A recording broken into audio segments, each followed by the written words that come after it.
minister of the UAE, he summed it up best, right? He said that we know how to deal with these people, and you guys in the West don't. You want to be tolerant, but it's funny how someone who lives in, this part of the world can be completely normal, and then after a couple of years in like living in a Western community where he's among these radicals, he suddenly turns into like the worst fucking person.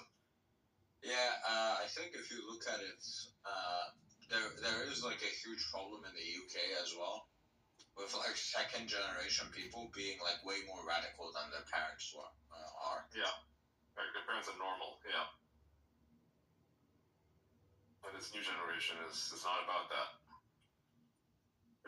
Which tells me there's an external force, rather, the places that they go to, the communities that they congregate in, that is pushing these radical beliefs onto them. It is not something that is ingrained as a society or as a culture, but rather something that is taught. They're being brainwashed. Like there was that girl which was like 16 or 17 or something that left to join ISIS in the UK. Yes, I remember her. Yeah, and Somalian. Yeah. And then they got rid of her citizenship. Mm-hmm. Yeah. Yep. Yeah. She joined ISIS. She became an ISIS bride. She, along with like hundreds, maybe thousands of other British women, some of them are white even, they, have children with members of ISIS, and now they live in a United Nations camp somewhere. Mm-hmm.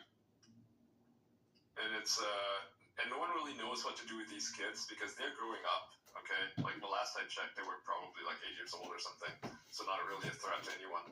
But at this point, they're like 13, 14, I mean, it won't be long before they are of military fighting age. What's going to happen to them? They're going to leave these camps, for sure. What happens to them? Which country's going to take these guys in? Does anybody want them? They're stateless individuals. Are they just going to be left to roam the world in search of a purpose, or are they going to turn into jihadis like their dads were? This is a very fascinating sort of development that, would make for an interesting spawn point if you treated this like a simulation or a video game. Imagine being born one of those kids. What does your future look like? Yeah. I think about that sometimes. There's a child who's born in one of these camps, or say the poorest part of Somaliland, who faces discrimination from his neighbors or whatever. Does that child have a chance to become something great, something good that's for humanity, and not, something